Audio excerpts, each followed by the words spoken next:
प्रशासन का कोई व्यवस्था ना होना, 20 मिनट तक उग्रवादी आतंकवादी वहां हमला करते रहे और एक भी प्रशासन के लोग वहां पर मौके पर नहीं पहुंचे।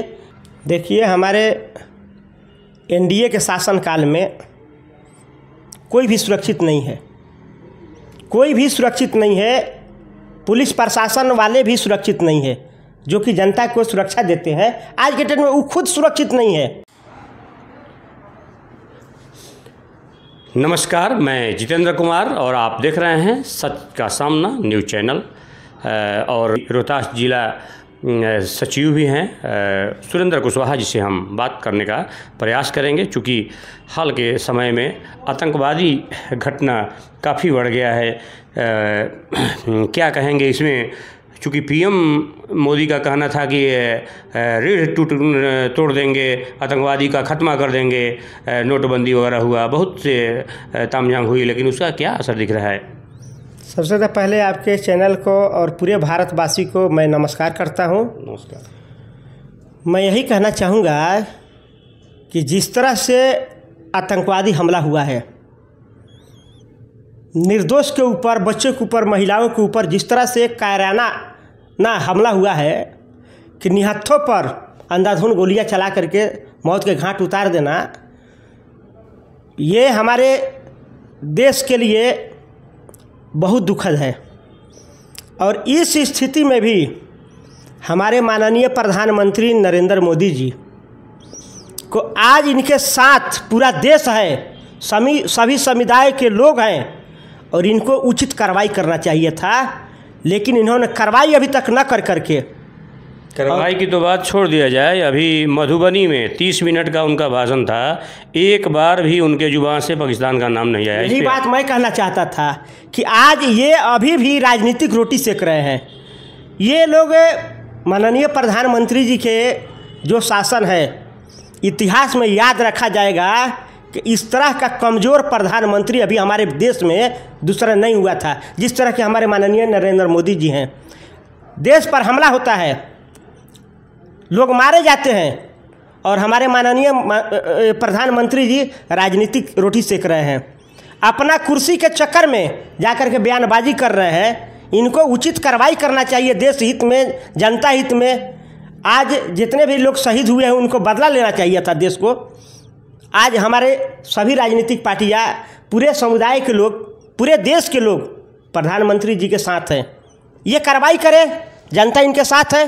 मैं ज़रूर आपसे पूछना चाहूँगा कि पहले कहा जा रहा था कि मनमोहन जी जो हमारे पूर्व के पीएम हुआ करते थे, और अब जो है 56 इंची का सीना वाले आ गए, तो इसमें आप कहाँ अंतर देख रहे हैं? आखिर क्यों इस तरह की आतंकवादी घटनाएं हाल के दिनों में बढ़ रही है? ये जनता को गुमराह करने के लिए कि हमारे 56 इंच का सीना है।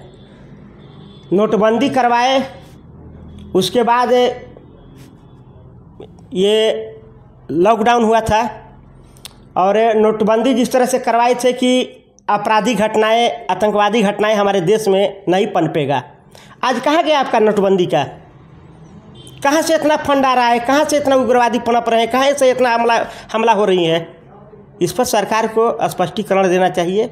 और उस जगह पर जहाँ पर हमला हुआ है, ये संदिग्ध के घेरा में सरकार को भी लाती है, कि हमारी कानून व्यवस्था को भी लाती है कि वैसा जगह पर प्रशासन का कोई व्यवस्था ना होना, 20 मिनट तक उग्रवादी आतंकवादी वहां हमला करते रहे और एक भी प्रशासन के लोग वहां पर मौके पर नहीं पहुंचे।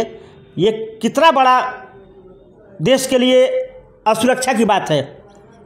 ये अगर सिस्टम रहा तब तो कोई आकर के हमारे देश में हमला कर करके चला जाएगा और सरकार मुख्य दर्शक बन करके देखती रहेगी। इस तरह से सरकार चलेगा? माननीय प्रधानमंत्री जी, आप कार्रवाई करिए। गृह मंत्री जी को अभी तक देखा जा रहा है कि एक भी प्रेस कॉन्फ्रेंस नहीं करना।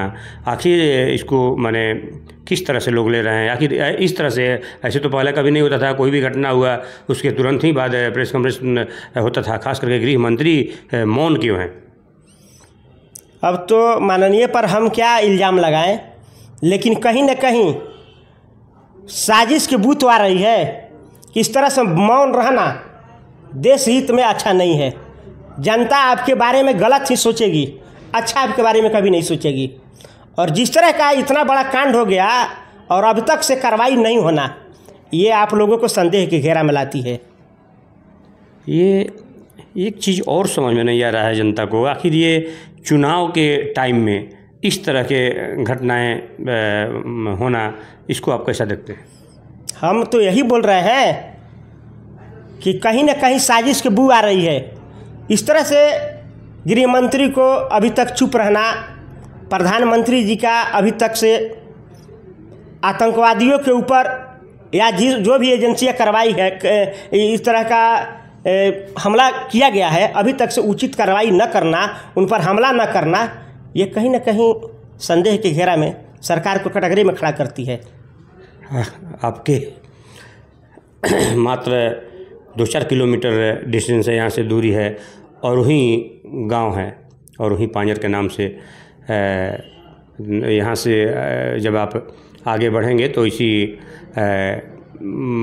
आगे में कौन गांव है? अगरेड़। तो अगरेड़ से मात्र 1.5-2 किलोमीटर डिस्टेंस है। वहाँ का जो है आईबी अधिकारी का इसमें जान चला जाता है। और यहाँ मैं देख रहा हूँ कि पुलिस प्रशासन का भी अभी इतना कंफर्म नहीं हो पा रहा है कि ये आईबी अधिकारी हैं या एक्साइज विभाग में हैं, उनको समझ में नहीं आ रहा है। इस माने ये इतना बड़ा माने मिस्टेक इस तरह के ये पहले नहीं हो रहा था, आज कुछ ज़्यादा ही हो रहा है। देखिए, हमारे एनडीए के शासनकाल में कोई भी सुरक्षित नहीं है, कोई भी सुरक्षित नहीं है। पुलिस प्रशासन वाले भी सुरक्षित नहीं है, जो कि जनता को सुरक्षा देते हैं। आज के डेट में वो खुद सुरक्षित नहीं है। सरकार पूरी तरह से विफल है। आज के डेट में देख लीजिए, कहीं भी माताएं, बहनें, बेटी या पुलिस वाला या आम जनता, कोई कहीं भी सुरक्षित नहीं है। ये हमारी सरकार की विफलता है। एक चीज़ और मैं आपसे पूछना चाहूँगा कि प्रशासन से एवं अपने सरकार से, खास करके गृह मंत्री हैं, पीएम हैं, इन लोगों से क्या कहना चाहेंगे आप? किस तरह की उम्मीदें रखते हैं? प्रशासन से, गृह मंत्री जी से और माननीय नरेंद्र मोदी जी से मैं यही कहूँगा कि सब कुछ छोड़ करके आप देश हित में, जनता हित में आप कार्य करें। जुमलाबाजी, जालसाजी बंद करिए, जनता को गुमराह करना बंद करिए और